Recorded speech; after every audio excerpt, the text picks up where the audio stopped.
রাত গভীর, চারপাশে নেমে এসেছে নিস্তব্ধতা। দূরে কোথাও হঠাৎ এক হুইসেলের শব্দ ভেসে আসে, মৃদু কিন্তু ভয়ঙ্করভাবে বাস্তব।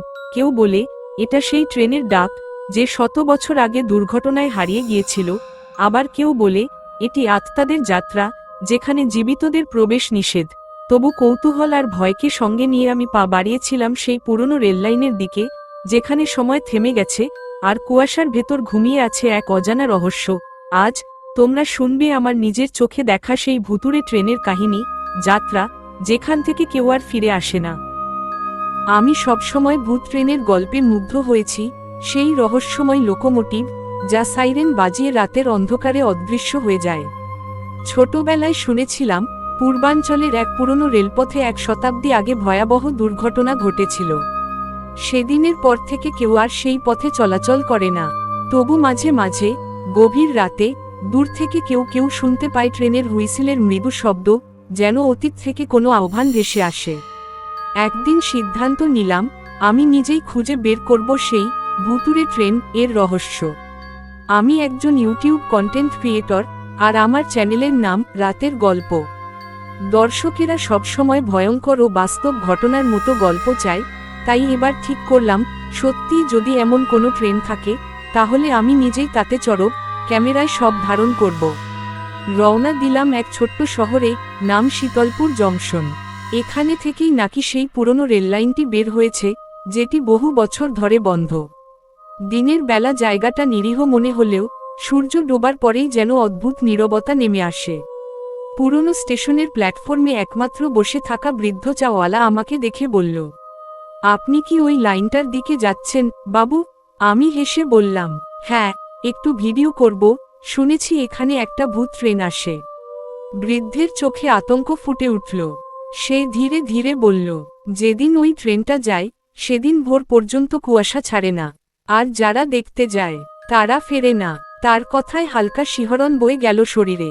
কিন্তু আমি থামলাম না, ক্যামেরা চালু করলাম, আর অন্ধকার নামার সঙ্গে সঙ্গে পা বাড়ালাম রেললাইনের দিকে। রাত তখন প্রায় 12টা। চাঁদের আলো নেই, শুধু ঠান্ডা হাওয়া আর অন্ধকার। লাইনের পাশে দাঁড়িয়ে দূরে তাকালাম, হঠাৎ মনে হলো যেন কুয়াশার ভেতর কোনো আলো জ্বলছে। প্রথমে ভেবেছিলাম ট্রেনের হেডলাইট, কিন্তু কোনো শব্দ নেই। তারপর ধীরে ধীরে হুইসেলের মতো এক অচেনা সুর বাজল। মোবাইল ক্যামেরা তুলে ধরতেই কুয়াশার ভেতর থেকে এক পুরনো লোকোমোটিভ বেরিয়ে এলো। জং ধরা লোহার গায়ে মৃদু আগুনের মতো আলো, আর জানালায় ছায়ামূর্তি, যাত্রীদের মুখ দেখা যায় না।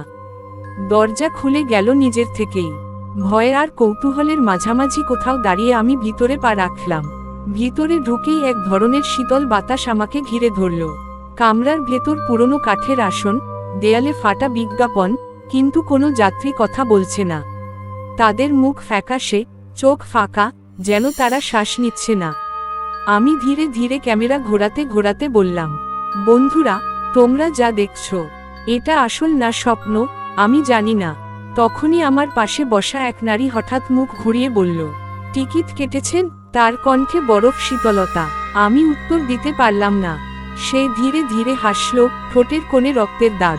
ঠিক তখনই ট্রেনটা ঝাঁকুনি দিয়ে চলতে শুরু করল, কিন্তু জানালার বাইরে কোনো দৃশ্য নেই, শুধু অসীম অন্ধকার আর কুয়াশা। ট্রেনটা ছুটে চলেছে অন্ধকারের ভিতর দিয়ে, অথচ জানালার বাইরে কোনো দৃশ্য নেই।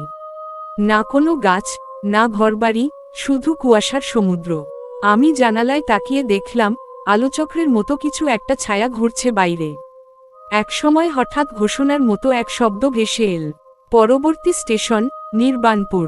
কিন্তু মানচিত্রে এমন কোনো জায়গা নেই। আমি মোবাইল বের করে চেক করলাম, নেটওয়ার্ক নেই। ঘড়ির কাঁটা থেমে আছে দুপুর 12:44।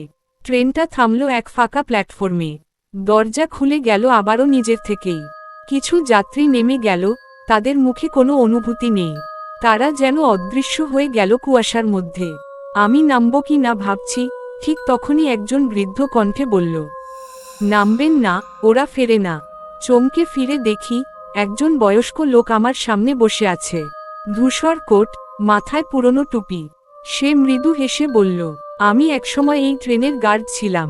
বৃদ্ধ ধীরে ধীরে বলতে শুরু করল, আজ থেকে 100 বছর আগে এই লাইনেই ঘটেছিল ভয়ঙ্কর দুর্ঘটনা। এক পূর্ণিমার রাতে ট্রেনের ব্রেক ফেল করে সোজা পাহাড়ের গায়ে ধাক্কা খায়। প্রায় সবাই মারা যায়। কিন্তু পরের দিন রেলকর্মীরা যখন খোঁজ নিতে আসে, দেখে ট্রেনটা ট্র্যাকের উপর নেই, শুধু পোড়া দেহ আর ধোঁয়া। সে থামল, তারপর নিচু স্বরে বলল, সেই রাত থেকেই প্রতি বছর একই তারিখে এই ট্রেন ফিরে আসে। যাত্রীদের আত্মা নিয়ে যায়, যারা তার হুইসেল শুনে আকৃষ্ট হয়। আমি গিলে ফেললাম ভয়টা। তাহলে আমি এখন কোথায় যাচ্ছি? বৃদ্ধ চোখ নামিয়ে বলল, তুমি এখন এই ট্রেনের অতিথি। কিন্তু যদি বাঁচতে চাও, শেষ স্টেশনের আগে নেমে যেতে হবে। আমি কামরার ভেতর হাঁটতে লাগলাম। একজন ছোট ছেলে জানালার পাশে বসে চুপচাপ খেলছে কাঠের ট্রেন নিয়ে। আমি জিজ্ঞেস করলাম, তুমি একা?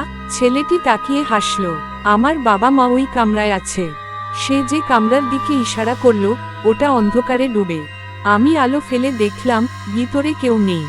ছেলেটি আবার বলল, তারা বলে ট্রেনটা এবার নতুন কাউকে নেবে। আমার বুক ঠান্ডা হয়ে গেল। ট্রেনের হুইসেল আবার বাজল, কিন্তু এবার সেটি যেন মানুষের চিৎকার। বাতাস ভারী হয়ে উঠছে, আলো নিভে আসছে একে একে। আমি দৌড়ে দরজার দিকে গেলাম, খুলছে না। তখন হঠাৎ পাশের জানালায় দেখলাম বাইরে কুয়াশার ভেতর থেকে মুখগুলো ভেসে উঠছে। দগ্ধ, বিকৃত মুখ। তারা সবাই একই কথা বলছে, আমাদের সঙ্গে চলো। আমার ক্যামেরা নিজে থেকেই চালু হয়ে গেল, স্ক্রিনে দেখা যাচ্ছে আমি, কিন্তু আমার মুখে কোনো প্রাণ নেই। চোখগুলো শূন্য। বৃদ্ধ গার্ডের কণ্ঠ আবার শুনতে পেলাম, আমরা পৌঁছে গেছি শেষ স্টেশনে। বাইরে তাকালাম, স্টেশনটা যেন কবরস্থান। প্ল্যাটফর্মে পাথরে খোদাই করা নামগুলো, প্রতিটিই যাত্রীদের নাম, যারা হারিয়ে গেছে। শেষে আমি নিজের নাম দেখলাম, আরিয়ান রায়, নিখোঁজ, 2023। আমি চিৎকার করতে চাইলাম, কিন্তু কোনো শব্দ বের হলো না। বৃদ্ধ এগিয়ে এসে বলল, সময় শেষ, এবার তোমার পালা। তারপর ট্রেনটা ধীরে ধীরে পেছনে সরে গেল কুয়াশার দিকে। আমি অন্ধকারে গিলে গেলাম। 3 দিন পর শীতলপুর স্টেশনের পাশে এক রেলওয়ে কর্মী আমার ক্যামেরাটা খুঁজে পেল। ক্যামেরার ভেতরে ছিল পুরো রেকর্ড। ট্রেন, কুয়াশা, আমার ভয় পাওয়া মুখ। শেষ ফুটেজ দেখা যায়, আমি জানালার পাশে দাঁড়িয়ে আছি, কিন্তু ট্রেনের বাইরে কেউ বলছে, ওই দেখো, এই ট্রেনটা তো বন্ধ অনেক বছর। তারপর স্ক্রিনে কেবল ধোঁয়া আর একটা ফিসফিস শব্দ। পরবর্তী স্টেশন নির্বাণপুর। আরিয়ান, আরিয়ান। কানে ভেসে এল কারো কণ্ঠস্বর। চোখ খুলতেই দেখি আমি একটা হাসপাতালের বেডে শুয়ে আছি। চারপাশে ডাক্তার, নার্স, আর আমার বন্ধুর মুখ। রাকেশ। রাকেশ বলল, তুই 3 দিন ধরে অচেতন ছিলি, ভাই। ট্রেন লাইনের পাশে তোর